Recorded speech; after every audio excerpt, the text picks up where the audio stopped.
जस हिंदी देख रहे सभी दर्शकों को विक्रम की तरफ से नमस्कार, आदाब। रूबरू में आप सभी का स्वागत है। दोस्तों, किसी शायर ने बहुत खूब लिखा है कि मस्जिद तो हुई हासिल हमको, मस्जिद तो हुई हासिल हमको, खाली ईमान गवा बैठे। मंदिर को बचाया लड़ भिड़ के, खाली भगवान गवा बैठे। कुल कायनात को जीत लिया हम, चांद सितारों तक पहुंचे। कुल कायनात को जीत लिया, खाली इंसान गवा बैठे। मजहब के ठेकेदारों ने फिर आज हमें यूं भड़काया, काजी और पंडित जिंदा थे, हम अपनी जान गंवा बैठे। सरहद जब जब भी बटती है, दोनों नुकसान उठाते हैं। सरहद जब जब भी बटती है, दोनों नुकसान उठाते हैं। वो हिंदुस्तान गवा बैठे, हम पाकिस्तान गवा बैठे। दोस्तों, ये लाइनें मशहूर एक्टर विवेक शौक जी की लिखी हुई, जिन्हें कि सभी एक बतौर एक्टर जो जानते हैं, लेकिन वो एक कमाल के शायर भी थे, ये बहुत कम लोगों को पता है। और इसी महीने उनका बर्थडे भी होता है, 21 जून। और बहुत छोटी उम्र में वो हमें अलविदा कह गए, लेकिन उनके अमूल्य जो अनुभव थे शायरी के रूप में कहें या एक्टिंग के रूप में, वो आज भी हमारे बीच हैं। और यही एक शायर होता है, जाने के बाद भी लोग उसकी लिखी हुई लाइनों को, पंक्तियों को पढ़कर एक अलग सी दुनिया में खो जाते हैं। यही एक शायर की ज़िंदगी होती है और यही एक देन रहती है। आज भी हम आपको जिस शख्सियत से मिलवाने जा रहे हैं, ये एक शायरा भी हैं, कवित्री भी हैं, मंच संचालिका भी हैं, वॉइस ओवर भी है, और क्या क्या बात कहें, ये एक मल्टी टैलेंटेड हैं। जी हाँ, दीपाली जैन जिया जी। आइए हम आपको इनसे मिलवाते हैं, और लेकिन पहले इनका स्वागत करते हैं। जी दीपाली जी, नमस्कार और बहुत बहुत स्वागत है आपका। बहुत बहुत शुक्रिया विक्रम जी, नमस्कार। और जस्ट हिंदी के सभी दर्शकों को दीपाली का प्यार भरा नमस्कार। जी दीपाली जी, मैं ये जानना चाहूँगा कि आपका जन्म कहाँ पर हुआ और आपने कहाँ से शिक्षा प्राप्त करी। विक्रम जी, मेरा जन्म गाजियाबाद जिले में, जो कि भारत देश में आता है, गाजियाबाद में हुआ। और मेरी पढ़ाई लिखाई भी गाजियाबाद में ही हुई है। जी, और जब ये बात करें कि जैसे आप एक शायरा भी हैं, कवित्री भी हैं, लिखना अपने आप में एक कमाल की कला है।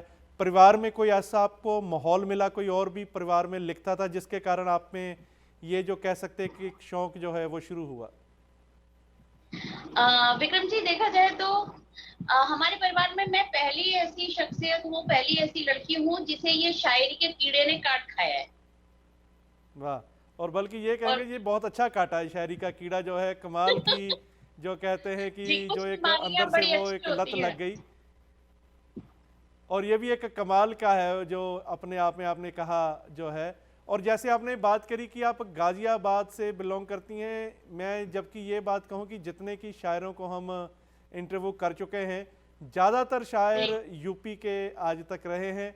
और ऐसा लगता है कि शायद वहाँ की मिट्टी में ही कुछ ऐसा है, यूपी की मिट्टी में, कि जो भी होता है वो उसके अंदर कहीं ना कहीं वो लिखने की कला जो है एक स्वाभाविक ही आ जाती है। मिट्टी में ही कोई ऐसा असर है। जी, बिल्कुल। हम जमीन से जुड़े हुए लोग होते हैं, उत्तर प्रदेश के लोग। और जो जमीन से जुड़ा हुआ होता है ना, उसके भीतर ये महक होती है, वो गमक होती है उसके अंदर। तो अपने आप ही कला से सराबोर पैदा होते हैं हम। जी और आपने जो प्रश्न किया कि परिवार में कोई ऐसा नहीं था, लेकिन जो मेरी मम्मी थी, मेरी माता जी, उन्हें गजलें सुनने का बहुत शौक था। तो कहीं ना कहीं मुझे लगता है कि वो बचपन से मेरे अंदर वो कीटाणु आ गए थे गजलों वाले। वाह, क्या बात है। और कहते हैं कि इसे सुनने के बाद ही जो अच्छा एक श्रोता होता है, उसके बाद ही वो उसके अंदर एक लिखने की जो कला होती है वो जन्म लेती है। तो मैं चाहूँगा कि दीपाली जी, बातों का सिलसिला भी चलता रहेगा, आप कुछ अपनी शायरी का रंग हमारे दर्शकों के साथ साझा करिए। जी, जरूर जरूर। आ, आप जानते होंगे कि भारत से एक बहुत बहुत सुप्रसिद्ध शायर और गीतकार हुए हैं कुंवर बेचैन साहब। जी मैंने एक बार एक शेर कहा था जिस पर बेचैन जी ने मुझे फोन करके बहुत बहुत आशीर्वाद दिया था और मुझसे कहा था कि दीपाली नोट कर लेना, आज के बाद तुमने अपने जीवन में कम से कम ये एक शेर तो कहा है। तो मैं शुरुआत वहीं से उस शेर से करना चाहती हूँ। जी। कहूंगी कि ये वो किस्सा है जमाने से जो छिपा ही नहीं। हम्म। कि ये वो किस्सा है जमाने से जो छिपा ही नहीं, छिप गया इश्क तुम्हारा तो इश्क था ही नहीं। वाह वाह, क्या बात है, क्या बात है। बहुत शुक्रिया, बहुत शुक्रिया। और एक मतलब एक शेर और हाजिर करती हूँ जी कि इरशाद। हल्की हल्की रंग खुमारी बाकी है, हम्म।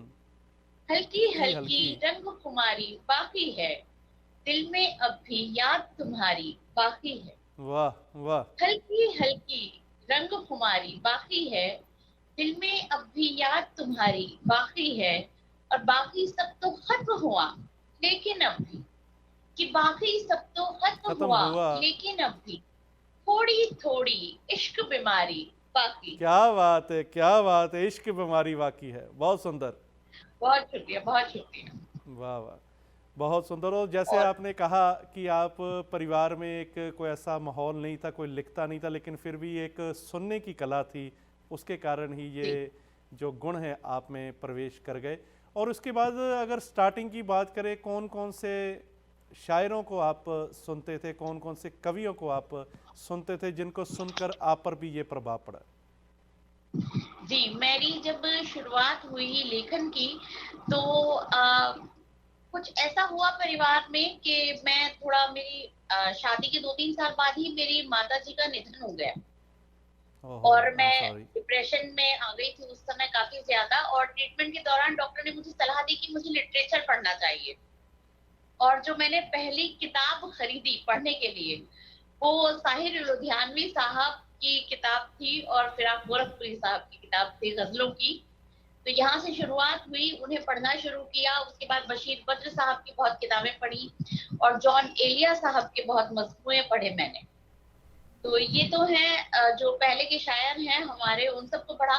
और मौजूदा दौर के जो हमारे शायर हैं उसमें मैंने मंगल नसीम साहब की कई किताबें पढ़ी हैं, मासूम गातियाबादी साहब को बहुत सुना, बहुत पढ़ा। और मेरे उस्ताद जनाब देव निरंजन साहब की बहुत गजलों की बहुत मुरीद रही हूँ मैं। तो इन क्या बात। सबको ही पढ़कर सुनकर देखकर मैंने शायरी सीखी। और ये कह सकते हैं कि जैसे आपने कहा कि आप एक डिप्रेशन में चले गए माता जी के निधन के बाद, कहते हैं कि ज़िंदगी में जो ठोकर भी लगती है वो आने वाले समय के लिए कहीं ना कहीं हमें ऊंचाई तक वो ले जाने वाली वो सिद्ध होती है। और ऐसा ही आपके जीवन में हुआ कि जो आपके जीवन में ऐसा कुछ हुआ और डॉक्टर्स ने आपको सलाह दी कि आप लिटरेचर पढ़ा करें, और उसके कारण ही जी आज आपका नाम है समाज में। ये कह सकते हैं कि माता जी का कुछ रूप में आशीर्वाद जी जो आपके जी साथ चला, बिल्कुल। कैसे आपने आगे बढ़कर फिर अपना नाम जो है इस कला के द्वारा खूब कमाया। और आप हास्य रस में भी महारत रखती हैं, हास्य रस भी आप खूब लिखती हैं, आपका नाम जाना जाता है जी हास्य रस के लिए। तो मैं चाहूँगा कि हमारे दर्शकों को कुछ हास्य रस का रंग सुनाइए। जी जरूर। हास्य रस की आपने बात की, मुझे लगता है हास्य वो रस है जो सबको अच्छा लगता है, हर एक व्यक्ति को, कोई चाहे खुश है चाहे परेशान है। जब हम कवि सम्मेलन भी सुनने जाते हैं तो उसमें इंतजार रहता है हास्य रस के कवि का, कि वो हास्य रस का कवि आए तो गुदगुदा के चला जाए हमारे बिल्कुल। मन को। तो इसीलिए मैं, आपने बात कही है हास्य रस में कुछ हास्य करूं तो मैं कुछ एक छंद आपके बीच रखती हूँ। मेरे बहुत प्रचलित छंद है, बहुत पसंद किए जाते हैं, कहा जाए कि डिमांड करके सुने जाते हैं मंचों पर। तो कहना चाहती हूँ कि मैंने अलग अलग भावनाओं के कवियों की भावना को रखी कि वो प्रेम प्रस्ताव रखें तो कैसे रखेंगे अपनी प्रेमिका के आगे। जी। तो यदि एक हास्य रस का जो कवि है वो अगर अपनी प्रेमिका के आगे प्रेम प्रस्ताव रखे तो वो कैसे कहेगा, तू मेरे लिए अनमोल प्रिय, पी जाऊं तुझे मैं घोल प्रिय, हम्म। तू मेरे लिए अनमोल प्रिय, पी जाऊं तुझे मैं घोल प्रिय, एक कब्ज के मारे प्राणी को तू लगती ई सब गोल प्रिय। वाह वाह वाह वाह। और अगर इसका उत्तर देगी हास्य कवित्री, तो वो कैसे देगी जी। कि तू तेल है मैं हूँ जेल सजन, हाँ। मैं रूप हूँ तू खपरेल सजन, हम्म। तू तेल है मैं हूँ जेल सजन, जेल। मैं रूप हूँ तू खपरेल सजन, और धो डालूंगी एक रगड़े में, मैं साबुन हूँ तू मैल सजन। वाह वाह वाह वाह बहुत सुंदर। ये था एक हास्य रस के कवि का प्रेम प्रस्ताव। और अगर इसी में एक जो निराशावादी कवि होगा, वो जी। अगर अपनी पत्नी से बात करे या निराशावादी कवि। जिस तरीके जी। से बात करे जी, तो वो जी। कैसे कहेगा कि तू शाही टुकड़े जैसी है, हम्म। और मैं आलू का झोल प्रिय, आहा। तू शाही टुकड़े जैसी है, और मैं आलू का झोल प्रिय, मैं रूखी सूखी रोटी हूँ तो पूरी गोलम गोल प्रिय। वाह वाह वाह वाह बहुत सुंदर। और अब इसमें लेकिन एक खाते पीते हष्ट पुष्ट मेरे जैसी कवित्री अगर उत्तर दे तो क्या देगी? जी। वो उत्तर देती है कि मैं फूली हुई मुनक्का सी, हाँ हाँ फूली हुई। तुम किश मैं फूली हुई मुनक्का सी, तुम किशमिश अफगानी सजना, तुम बिसलेरी की बोतल से, मैं मटके का पानी सजना। वाह वाह मटके का पानी सजना। तो बहुत शुक्रिया। तो जी हास्य क्या वो बात चीज है, है बहुत जो सुंदर बहुत सुंदर बा कमाल, जिसे कह सकते हैं कि वाकई आपने एक जो माहौल है वो ऐसा हंसनुमा कर दिया, खुशी वाला कर दिया। और स्टेज पर भी जैसे ऐसे कवि आप जैसे आते हैं जो एक हास्य रस होता है, वाकई ही ज़िंदगी की परेशानियां तो बहुत हैं लेकिन हंसाने वाले जो हैं ये एक कमाल का काम करते हैं। और यहाँ समय हो चला है एक ब्रेक का। और दोस्तों कहीं ना जाइएगा, ब्रेक के बाद और आगे की दास्तां सुनेंगे दीपाली जी से, कैसे इनकी शुरुआत हुई शायरी में और कैसे और मकाम इन्होंने हासिल किए, इन सभी विषयों पर चर्चा करेंगे लेकिन एक छोटे से ब्रेक के बाद। ब्रेक के बाद एक बार फिर से आपका स्वागत है रूबरू में। दोस्तों आज हमारे साथ हैं दीपाली जैन जिया जी, जो कि एक जानी मानी शायरा भी हैं, कवित्री भी हैं, मंच संचालिका भी हैं और वॉइस ओवर भी ये करती हैं। और दर्शकों ये लाइव शो है, इसमें आप भी कॉल करके हमसे बात कर सकते हैं। उसके लिए नंबर है 1844324130। आइए एक बार फिर गुफ्तगू करते हैं दीपाली जी से। जी दीपाली जी, ब्रेक के बाद एक बार फिर से आपका बहुत बहुत स्वागत है। एक और बार फिर जैसे से आप बता शुक्रिया रहे थे एकदम कि जी। कैसे एक सारा वो सिलसिला चला जन्म का, शिक्षा का, अगर परिवार के सहयोग की बात करें तो परिवार का सहयोग आपको कैसा रहा? विक्रम जी, अगर परिवार का सहयोग नहीं हो तो मुझे लगता है महिलाएं क्या पुरुष भी किसी क्षेत्र में आगे नहीं जा सकते। जी। हम कुछ नहीं कर सकते अगर हमें हमारी फैमिली का सपोर्ट नहीं है। तो इस मामले में मैं बहुत लकी रहूंगी अपने आप को कि मेरे पति का मुझे बहुत सपोर्ट मिला और मेरी मदर इन लॉ का बहुत मुझे साथ मिला कि नहीं तुम लिखो। और जब की बात की मैं जब कविता लिखती हूँ सबसे पहली बार अपने हस्बैंड को और अपनी मदर इन लॉ को ही सुनाती हूँ कि ये मैंने कैसा लिखा है, आप बताइए, आप मुझे फीडबैक दीजिए ये किस तरीके का है। और साथ मिलता है, बच्चों का भी बहुत साथ सपोर्ट मिलता है। वो टोकते हैं अगर कुछ अच्छा नहीं जी। होता तो कि नहीं अच्छा नहीं लिखा, मम्मी आपने लिखा इस पे हंसी तो आई नहीं रही, आप कह रहे हो हास्य का लिखा है हमने। तो जी। फैमिली के सपोर्ट के बिना कोई भी कुछ नहीं कर और सकता, हम जैसा आगे आपने बढ़ ही कहा नहीं कि आप अपने हस्बैंड को कविता सुनाती हैं, अगर हस्बैंड नुक्स निकाल दे या कोई कमी निकाल दे, रात को उनको रोटी मिलती है या नहीं मिलती फिर? रोटी तो मिलती है, बस वो सब्जी पनीर की जगह घिया की हो जाती है। हाँ, तो इसलिए वो शायद दूसरी बार वो कभी निकालते नहीं होंगे, क्योंकि फिर वो रूखी सूखी जैसी भी खानी पड़ती है। देखा जाता है कि जो कवि कवित्री होते हैं ना, अधिकतर जो इनके पति पत्नी होते हैं वो इस क्षेत्र से कोसों दूर के होते हैं। जी। आधी बात तो उन्हें समझ ही नहीं आता। जैसे कि अक्सर ही होता है कि हम एक शेर सुनाते हैं, सामने से तारीफ मिलेगी, नहीं मिलती। फिर दूसरा सुनाते हैं कि तारीफ मिलेगी, हमें लगता है ये शेर भी खराब है। फिर तीसरा सुनाते हैं, तारीफ मिलेगी, लगता है ये शेर भी खराब है। पर जब लगातार पूरी गजल पे तारीफ नहीं मिलती तो हमें लगता है नहीं, गजल तो अच्छी ही थी। लेकिन सुनने वाले ऐसे थे। सुनने वाले पे कमी थी है। आप मेरे को ये मैसेज दे रही है कि मैं भी आपके हर शेर पे वाह वाह करता रहूं, नहीं तो आपको लगेगा भी इंटरव्यू वाला भी ऐसा ही है। जी। तो जैसे आपने पहले हमें हास्य रस सुनाया, तो मैं चाहूंगा कुछ और भी अपनी शायरी का जो रंग है ये आप हमारे दर्शकों के साथ साझा करिए। जी जरूर जरूर। एक गजल के कुछ शेर मैं आपके आगे हाजिर करती हूँ। जी मैं इरशाद। अक्सर सीधी जबान में गजलें कहना पसंद करती हूँ, जो आम जन तक पहुंचे, जो सबको समझ आए आसानी से। जी। तो इसी तरह की एक गजल आपके बीच रखूंगी। कहती हूँ कि दुखा के दिल को लाड़ लड़ाना छोड़ो, दुखा के दुखा के दिल को लाड़ लड़ाना छोड़ो छोड़ो। भी, झूठा मोटा प्यार जताना छोड़ो भी। वाह वाह। दुखा के दिल को लाड़ लड़ाना छोड़ो छोड़ो भी, भी। झूठा मूठा प्यार जताना छोड़ो भी। और रात तुम्हारी यादों पर कुर्बान हुई, ये रात रात तुम्हारी। तुम्हारी यादों पर कुर्बान हुई। अब ख्वाबों में आना जाना छोड़ो भी। क्या बात है, क्या बात है, बहुत सुंदर। और इसी अदा पर कब से मर मर जाती, हम्म। इसी अदा पर कब से मर मर जाती हूँ, यूं बालों में हाथ फिराना छोड़ो भी। छोड़ो भी, क्या बात है, क्या बात है, यूं बालों पे हाथ फिराना छोड़ो भी, वाह वाह। और ये शेर देखिएगा बतौर खास कि जान, जान तुम्हारे गाल का जो डिम्पल है ना, हम्म। जान, जान तुम्हारे गाल का जो डिम्पल है ना, जान ले लेगा यूं मुस्काना छोड़ो भी। क्या बात है, क्या बात है।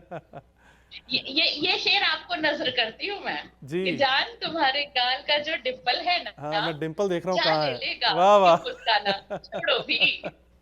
जी, बहुत और सुंदर। गजल से आखिरी शेर आपके बीच रखूंगी कि दुनिया वाले जाने क्या क्या सोचेंगे, जी। दुनिया वाले, जाने। दुनिया वाले जाने क्या क्या सोचेंगे, दीपू कहकर मुझे बुलाना छोड़ो भी। वाह वाह, वाह वाह। बहुत प्यारी नज्म आपकी, और प्यार के ऊपर। जी।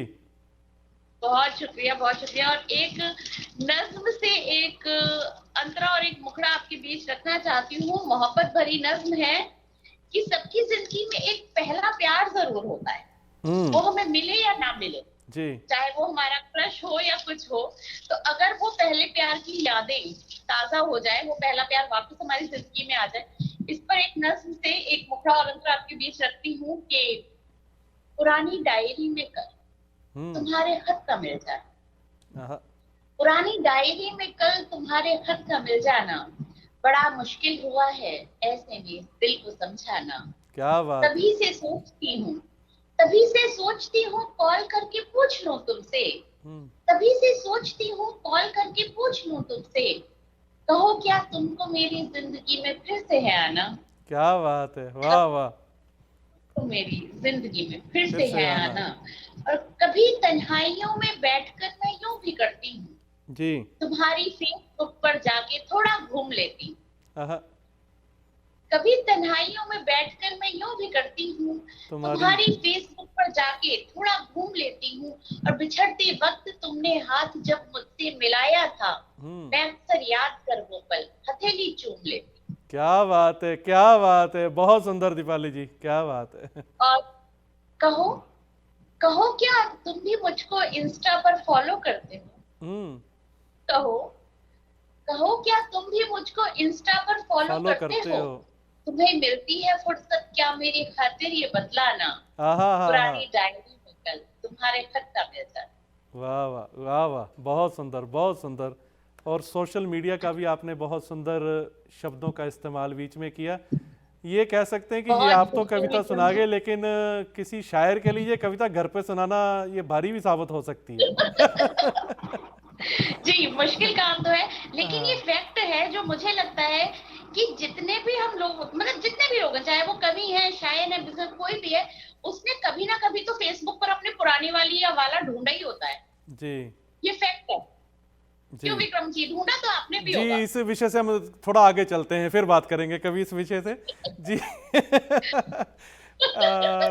बहुत खतरनाक टॉपिक को आप टच करते हैं, जिसका अब इंसान जवाब ही नहीं दे सकता, और कैमरे के सामने भी। जी। और जैसे जी आपने सुनाए कि बहुत अच्छे अच्छे रंग आप सुना रहे हैं, शायरी में काफ़ी तरह के रंग मौजूद रहते हैं। आप कौन कौन से रंग में आप लिखते हैं? मैं हास्य रस में लिखती हूँ विक्रम जी, और श्रृंगार रस लिखती हूँ, और मैंने नारी प्रधान भी कुछ रचनाएं लिखी हैं, और वो नारी प्रधान अक्सर हमारे भीतर से आ ही जाती हैं। हम जी महिला होती हैं तो हमारे भीतर से वो महिलाओं के लिए जब हम कुछ देखते हैं अत्याचार हो रहा है, ये हम बहुत लकी लोग हैं कि हमें ऐसा परिवेश मिला। जी पर आज भी कई जगह ऐसी महिलाएं हैं जिन्हें पूरी आजादी नहीं है, तो उनको जब देखते हैं तो वो पीड़ा हमें समझ आती है, और जी वो कहीं ना कहीं निकल ही आता है। जी। अगर नारी की बात करें तो बल्कि मैं आपसे ये पूछने ही वाला था कि काफ़ी हम जैसे मुशायरे सुनते हैं, काफ़ी सम्मेलन होते हैं, कवि सम्मेलन होते हैं, तो क्या जो फीमेल्स लिखने वाली काफ़ी कम है? क्योंकि अक्सर हमने देखा है स्टेज पर एक आधी कोई कवित्री या शायरा बैठी होती है, बाकी सब कवि या दूसरे शायर बैठे होते हैं, मेल्स बैठे होते हैं। तो इस फील्ड में महिलाएं किसी तरह से क्या पीछे हैं या कम लिखती हैं? कैसा एक ऐसा माहौल रहता है? नहीं, ऐसा नहीं है विक्रम जी। लेखिकाएं बहुत हैं, कवित्रियां बहुत हैं, शायरात बहुत हैं, लेकिन कुछ ऐसा फोरम बन गया है कि मंच पर 5-6 कवियों के बीच में एक कवित्री ही बिठाई जाती है, या 8-10 मुशायरे में तो बहुत ज्यादा संख्या रहती है, बहुत ज्यादा 10-12 शायर होते हैं, लेकिन शायरा आपको 1 या 2 मिलेगी। लेकिन अब इसमें धीरे धीरे परिवर्तन आ रहा है। अगर किसी मंच पर 6 कवि हैं तो उनमें 4 कवि और 2 कवित्रियां होती हैं। और जैसे कि मैं अपनी बात कहूँ तो मैं संचालन तो करती ही हूँ, संयोजन भी करती हूँ कार्यक्रमों का।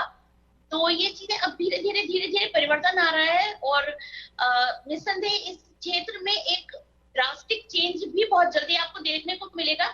जैसा कि अब होने लगा है कि महिला दिवस पर कार्यक्रम है, कवित्री सम्मेलन में हम एक कवि बिठा लेते हैं, बाकी सब कवित्रियां होती हैं मंच पर। जी, आप और बदला ले रहे हो फिर भारत में उस ही तरह से जैसे बाकी एक कवियों ने बहुत कहा कि बाकी कवियों ने किया था कि एक कवित्री को उठा था, आप उस तरह से फिर करते हैं कि अभी कवि एक ही बिठाते हैं आप। जी, बिल्कुल, बिल्कुल। अब हर क्षेत्र में परिवर्तन आ रहा है, जी और जैसे कि भारत की सुप्रसिद्ध कवित्री है एक डॉक्टर कीर्ति काले जी, उन्होंने विश्व का पहला हास्य कवित्री सम्मेलन करवाया।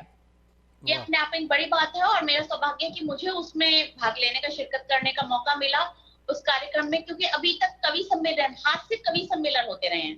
तो पहला हास्य कवित्री सम्मेलन भी हो चुका है, जिसकी शुरुआत डॉक्टर कीर्ति काले कर चुकी हैं, और निस्संदेह ये चीजें बहुत ऊंचाइयों को छुएंगी एक दिन। जी, बहुत अच्छा लग रहा है आपकी ये बात सुन के कि वुमेन एम्पावरमेंट की बात तो करी जाती है काफ़ी जगह, जी, लेकिन ये उसका एक साकार स्वरूप जो देखने को मिल रहा है। आप कह रहे हैं कि इस तरह के आयोजन अभी होते हैं कि जिसमें एक सभी महिलाओं को बिठाकर एक विषय पर, जैसे आपने कहा कि हास्य रस पर जो कवित्री जी। सम्मेलन, बहुत अपने आप में सुनने में बड़ा अच्छा ये बात लग रही है। और मैं चाहूँगा कि कुछ और आप अपना रंग हमारे दर्शकों के साथ साझा करिए। जी, अगर हम महिलाओं की बात कर रहे हैं, विमेन एम्पावरमेंट की बात कर रहे हैं, तो मैं एक मुक्तक महिलाओं पर ही आपके बीच पढ़ना चाहूंगी, जी श्रृंगार से अलग हटकर। कहती हूँ जी। कि अबला न समझ लेना मुझको, हम्म। मुझ पे चंडी अवतार भी है। वाह वाह वाह वाह। अबला न समझ लेना मुझको, मुझ मुझ पे पे। चंडी अवतार भी है मौन अगर इन अधरों पर, तो वाणी में हुंकार भी है। और मर्यादा की लक्ष्मण रेखा के पार यदि जाओगे तो, ललकार है मेरे तेवर में और आंखों में अंगार भी है। वाह वाह, बहुत ललकार खूब, बहुत खूब। बहुत बहुत शुक्रिया विक्रम जी, बहुत शुक्रिया। तो हमें विमेन एम्पावरमेंट की बात हम कर रहे हैं, तो महिलाओं को आगे आना चाहिए, और उन्हें खुद भी अपने लिए करना चाहिए। ये नहीं सोचना चाहिए कि कोई दूसरा हमें उठाकर आगे लेकर आएगा। बिल्कुल हमें बिल्कुल। खुद से पहल करनी होगी, आगे आना होगा। और आज तो बल्कि समय बदल चुका है, हर क्षेत्र में देखते हैं कि जो नारी जी, है वो हर क्षेत्र में आगे है, कहीं भी पीछे नहीं है।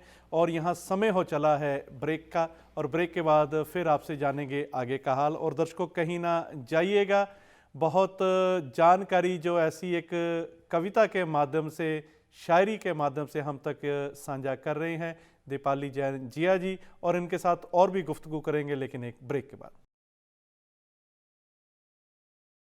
ब्रेक के बाद एक बार फिर से आप सभी का स्वागत है रूबरू में। और दोस्तों, एक आम इंसान से जो हटकर सोचता है, ख्यालों की दुनिया, हकीकत की दुनिया, ऊंचाई की दुनिया, गहराई की दुनिया, इन सभी चीज़ों को जो अपने शब्दों में परोकर हमारे सामने रखता है, आम से खास उस बात को बना देता है, उसे हम शायर कहते हैं, कवि कहते हैं। ऐसी ही एक शायरा, एक कवित्री आज हमारे साथ हैं, जो इन तमाम अनुभवों को अपने शब्दों में पिरोकर हमारे साथ साझा कर रहे हैं। दीपाली जैन जिया जी। और दोस्तों, ये लाइव शो है, इसमें आप कॉल करके हमसे बात भी कर सकते हैं। उसके लिए नंबर है 1844-324-1300। आइए एक बार फिर मुलाकात करते हैं दीपाली जी से। जी दीपाली जी, ब्रेक के बाद एक बार फिर से बहुत बहुत स्वागत है आपका। बहुत शुक्रिया। और जैसे आप मुशायरों में भी जाती हैं, कवि सम्मेलन में भी जाती है, कोई ऐसा अनुभव रहा हो किसी मंच के दौरान जो आप हमसे शेयर करना चाहें? हाँ जरूर, ये तो बहुत इंटरेस्टिंग सवाल आपने किया मेरे से विक्रम जी।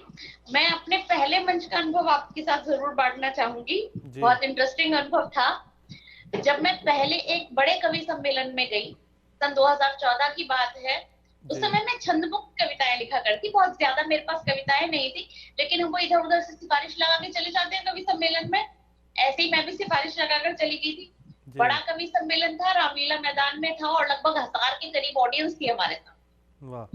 मेरा बिल्कुल अनुभव नहीं था। मैं कविता लिखकर ले गई थी एक, और मैंने वहां सुनानी शुरू करी तो मुझे लगा कि कुछ पंक्तियां तो मेरी कविता की ऐसी है जिन पर लोग खड़े होकर ताली बजाएंगे, और मैं बाकायदा उस कविता के साथ जगह जगह पर शुक्रिया शुक्रिया भी लिखकर ले गई। और वाह। आपको जानकर हैरानी होगी कि हजारों की ऑडियंस में मेरी कविता पर एक भी ताली नहीं बजी। अच्छा, ऐसा हुआ? जी। जी लेकिन मैं बाकायदा जैसा कि लिखकर ले गई थी, अपनी कविता के बीच में लगातार शुक्रिया शुक्रिया करती ही चली गई, करती ही चली गई। और बिल्कुल।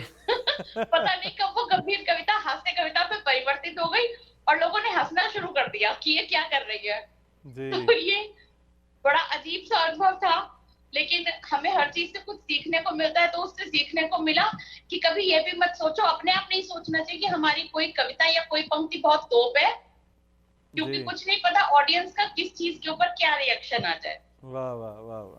और यहीं से बल्कि ये कह सकते हैं, जैसे आपने कहा कि वो आपका शुक्रिया शुक्रिया लिखा एक हास्य पैदा कर गया, शायद वहीं से ही कहीं आप में ये इंस्पिरेशन आई कि आप हास्य कवित्री की तरफ आपका वो रुझान हो गया, आपने हास्य लिखना शुरू कर दिया। जी हो सकता है, क्योंकि मेरी पर्सनैलिटी कुछ ऐसी है। मैं थोड़ा मजाकिया स्वभाव की हूँ, हंसी मजाक ज्यादा करती हूँ बातें। तो मेरे कुछ दोस्तों ने मुझसे कहा कि जिस तरह की तुम्हारी पर्सनैलिटी है, तुम स्टेज पर भी ऐसी ही क्यों नहीं रहती, नेचुरल।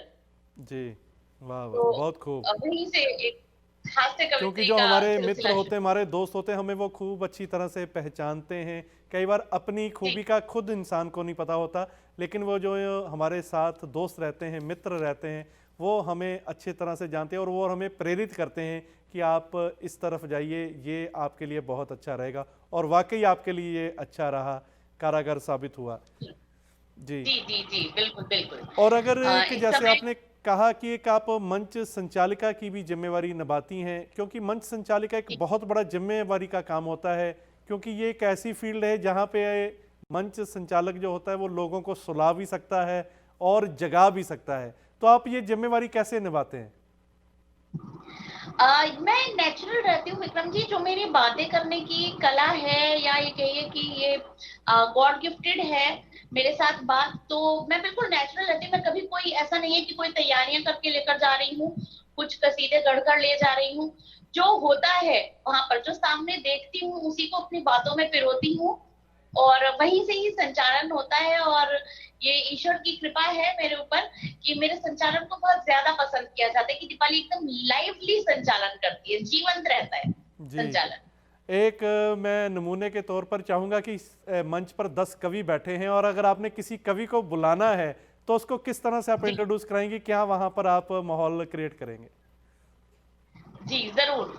अगर मान लीजिए कि हमारे साथ मंच पर देश के बड़े शायर मौजूद हैं, जिनकी शायरी बहुत सुप्रसिद्ध है, अगर मुझे उन्हें बुलाना हो तो मैं किस तरह से बुलाती हूँ, ये एक नमूना आपके सामने जरूर रखूंगी मैं। जी इस तरह से कि नमस्कार दोस्तों, और अब मैं जिस शायर को आपके बीच बुलाने जा रही हूँ, मैं आपको बताना चाहूंगी कि अगर आप एक शीशे का गिलास लें पानी से भरा हुआ और उसमें बूंद बूंद करके रंग डालें, तो जिस नजाकत के साथ, जिस शफाकत के साथ रंग उस पानी में देंगे, ऐसे ही जनाब की शायरी हमारे जहन में उतरती चली जाती है, हमारे कानों से होते हुए हमारे दिल में घर कर जाती है। तो वो बुलाने जा रही है और बहुत ही रंगो जुबान की शायरी के लिए, बहुत ही शीनी जुबान के शायर जनाब मंगल नसीम साहब को कि वो हमारे बीच आए, अपनी शायरी से सबके दिलों का कब्जा कर लें। जोरदार तालियों के साथ स्वागत किया जाए जनाब मंगल नसीम साहब। वाह वाह वाह वाह, कमाल है, कमाल है, बा कमाल। बहुत सुंदर प्रस्तुति आपने पेश करी कि कैसे मंच पर आप जब किसी को इनवाइट करते हैं, किसी को बारी देते हैं, तो किस तरह से वो सारा एक माहौल आप क्रिएट करते हैं। बहुत बखूबी आप ये जिम्मेवारी निभाते हैं, बल्कि ये कहें कि मालिक ने आपको तरह तरह के गुणों से आपको नवाजा है, और जब भी आप चाहें, जिस समय चाहे, आप उन गुणों को इस्तेमाल करके एक वाह वाह लूट लेते हैं जी। और मैं चाहूँगा कि कुछ और अपनी शायरी का रंग हमारे दर्शकों को सुनाइए। जी जरूर। अभी तक मैंने आपके बीच में हास्य के रंग प्रस्तुत किए, श्रृंगार के रंग प्रस्तुत किए। अब मैं कुछ अलग किस्म की शायरी आपके आगे रखना चाहती हूँ कि जैसे कि मैंने सभी तरह के भाव उगेरे, और वो शायर नहीं होता जो दूसरे के दर्द को न समझे। तो एक बार मैं बताना चाहूंगी, किस्सा शेयर करना चाहती हूँ कि मैं गाड़ी से जा रही थी कहीं, और मैंने रेड लाइट हुई तो वहां देखा कि कुछ बच्चे गुब्बारे बेच रहे थे सड़क पर, चौराहे पर। तो उन्हें देखकर मेरे भीतर से ये शेर निकला, वो आपके साथ शेयर करना चाहती हूँ। कहती हूँ कि बेबस चेहरा, सूखे होंठ और आंखों से बहते धारे। बेबस चेहरा, सूखे होंठ और आंखों से बहते धारे, सांसें भरकर बेच रहा था चौराहे पर गुब्बारे। वाह, बहुत शुक्रिया, बहुत शुक्रिया। और कुछ एक शेर थोड़े अलग से आपके बीच रखती हूँ। कहती हूँ कि जमाने को बदलना जानते, जमाने को बदलना जानते हैं, हम अपने तौर चलना जानते। जमाने को बदलना जानते हैं, हम अपने तौर चलना जानते हैं, और महज प्यादे हैं ये मत सोच ले। महज प्यादे हैं ये मत सोच लेना, वजीरों को कुचलना जानते हैं। क्या बात है, क्या बात है, वजीरों को कुचलना जानते हैं। बहुत सुंदर, बहुत शुक्रिया। और एक मतलब एक शेर और हाजिर करूंगी इसी तरह का कुछ अलग सा।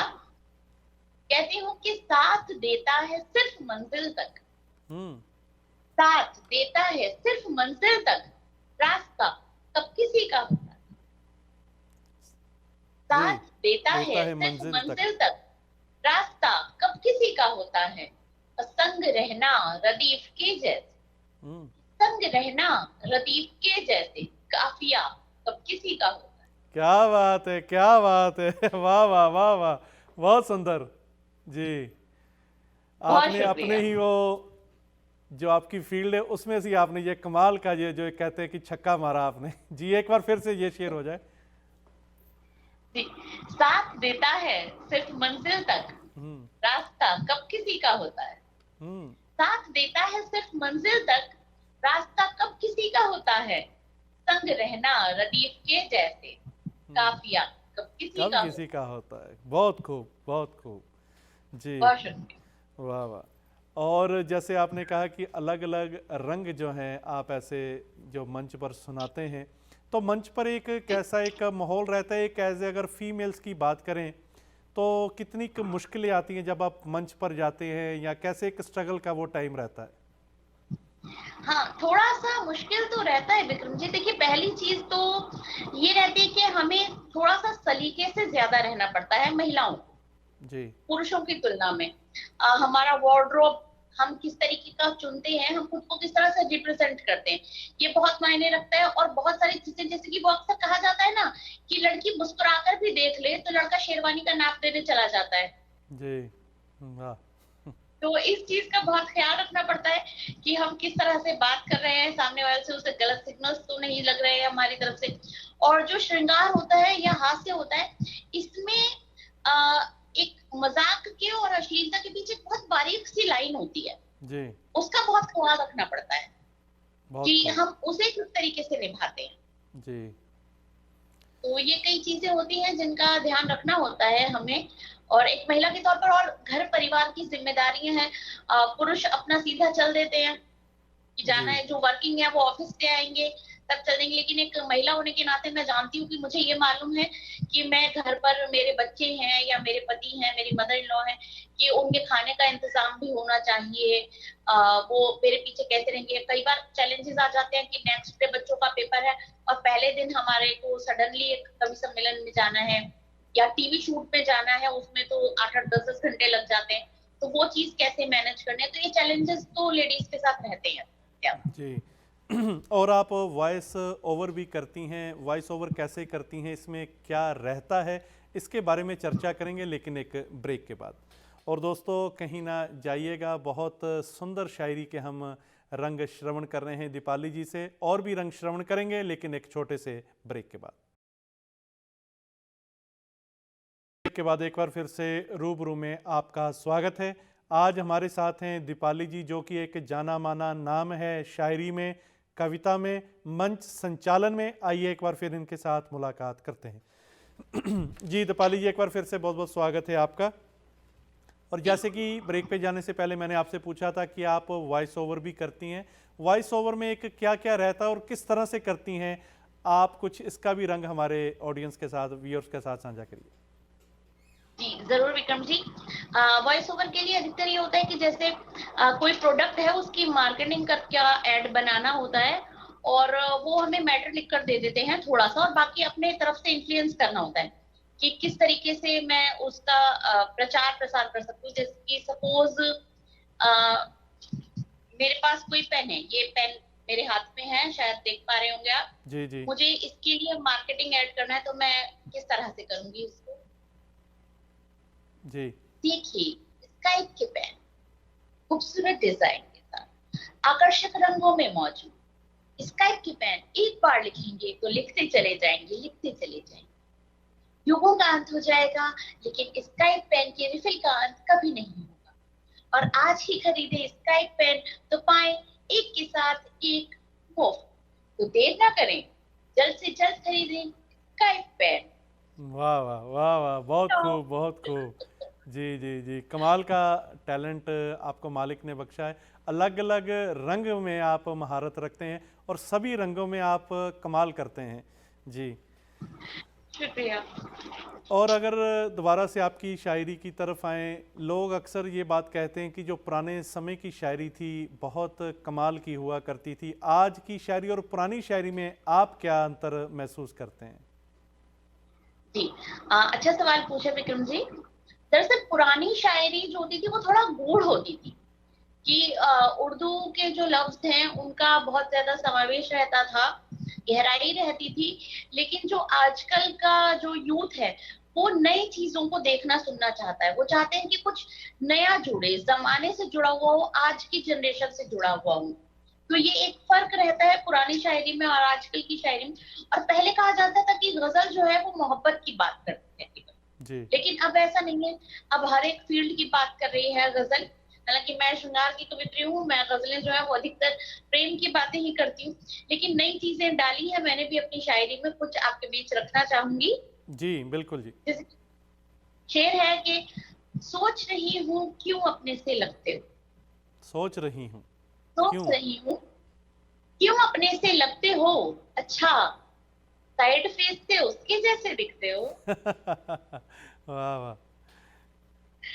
तो सोच रही हूँ क्यों अपने से लगते हो, साइड फेस से उसके जैसे दिखते हो, और दिल की धड़कन बुलेट ट्रेन सी चलती है। हम्म।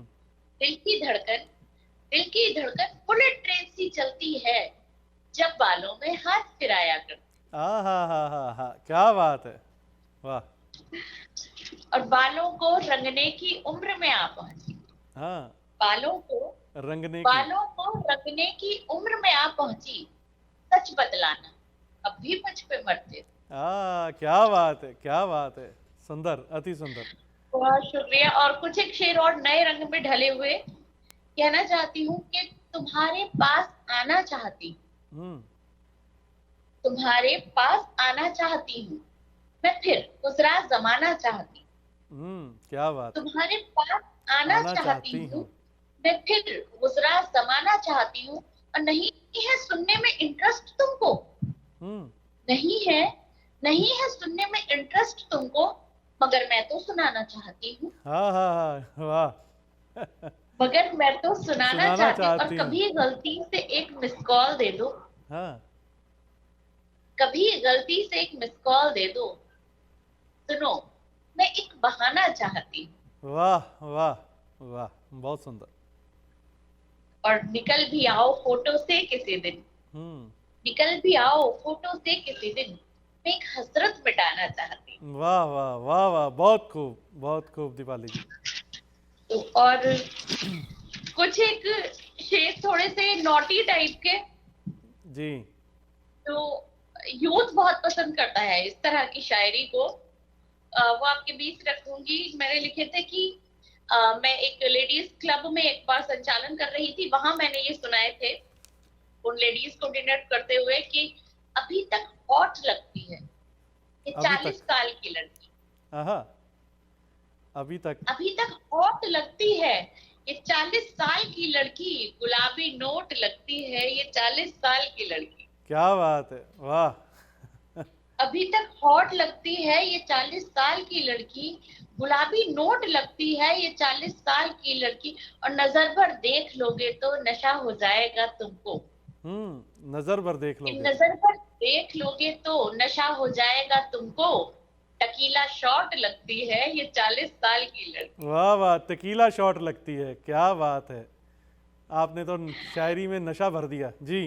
तो क्या बात है। ये कुछ अलग किस्म की शायरी जो आजकल का यूथ बहुत पसंद करता और है। जैसे आप ये वर्ड इस्तेमाल कर रहे हैं, मिस कॉल चाहे आपने इस्तेमाल किया, टकीला शॉट, वाकई ये आजकल की सभी जो एक दिनचर्या की ये चीज़ें हैं उनको आपने शायरी में मिक्स करके जो आप बोलते हो, वाकई वो एक अपने आप में कमाल की एक बात लगती हैं जी।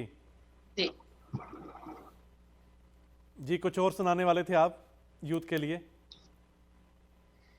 यूथ के लिए अगर आप कुछ और बात कहें सुनाने की, तो एक बार मैंने जैसे कि 2 साल जो थे वो सभी के पैंडेमिक के दौरान घर में ही बीते, सब जी लाइव पर आ रहे थे उन दिनों। तो उन दिनों मैंने लाइव के ऊपर एक गीत लिखा था, तो केवल एक टुकड़ा और एक बंद आपके बीच रखूंगी उसका, कि हर कोई लाइव आ रहा था, हम्म। लाइव की बाढ़ सी आ गई थी। जी। तो तब ये कहते थे हम कि लाइव बिना चैन कहाँ रे। वाह वाह। अब कमेंट्स मिले, लाइक्स मिले, शेयर्स भी मिले, अरे हम्म। लाइव कर ले, आहा। बस लाइव आ जाओ। और तरन्नुम मैं सुनाती हूँ कि सच सच के तू मोबाइल के आगे बैठ जा, आहा। आवाज ठीक आ रही है पूछ तो जरा, क्या बात है। कैसे दिख रहे हैं हम तुम्हें, हम्म। कैमरे को थोड़ा दाएं बाएं को घुमा, आहा। और लाइव पे ही मेकअप अपरंपार कर ले, आहा।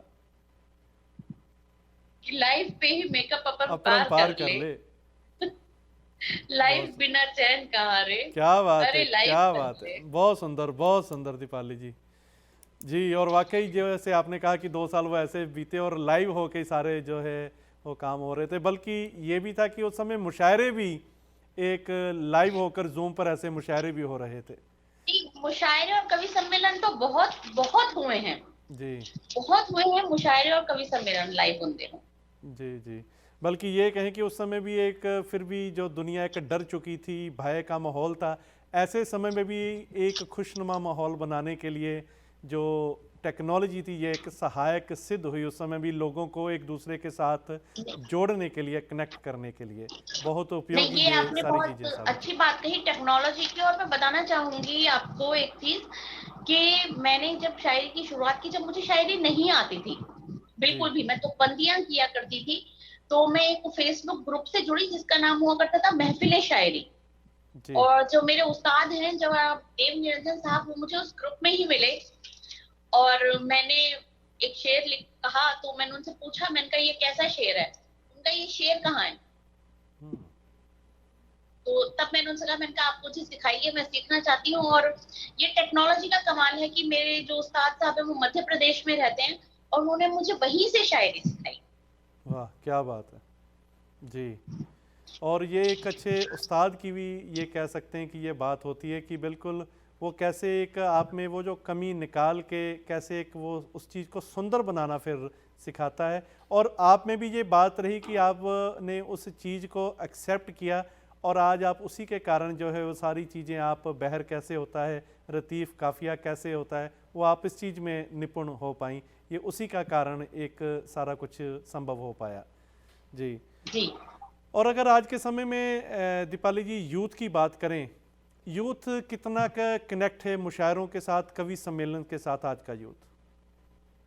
नहीं, अब तो स्कूल कॉलेजेस में बहुत आयोजन होते हैं विक्रम जी जी। स्कूल कॉलेजेस में बच्चे बहुत इंटरेस्ट लेते हैं इस फील्ड में। एक बार फिर से वापस जो एक दौर आया था कि जब सभी लोग फिल्मों की ओर मुड़ गए थे, जी लेकिन अब वापस वो समय आ रहा है जब सब कवि सम्मेलन और मुशायरों की तरफ जुड़ रहे हैं।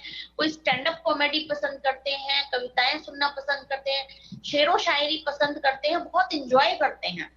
और मतलब मैं खुद बहुत सारे कॉलेजेस में जा चुकी हूँ जहाँ पर या एलुमनाई मीट हो रही है, तो यूथ अब वापस एक दौर आने वाला है बहुत जल्द जब आपको जगह जगह मतलब ये फिल्मी शोज से ज्यादा जो है वो कवि सम्मेलन और मुशायरे दिखाई देंगे।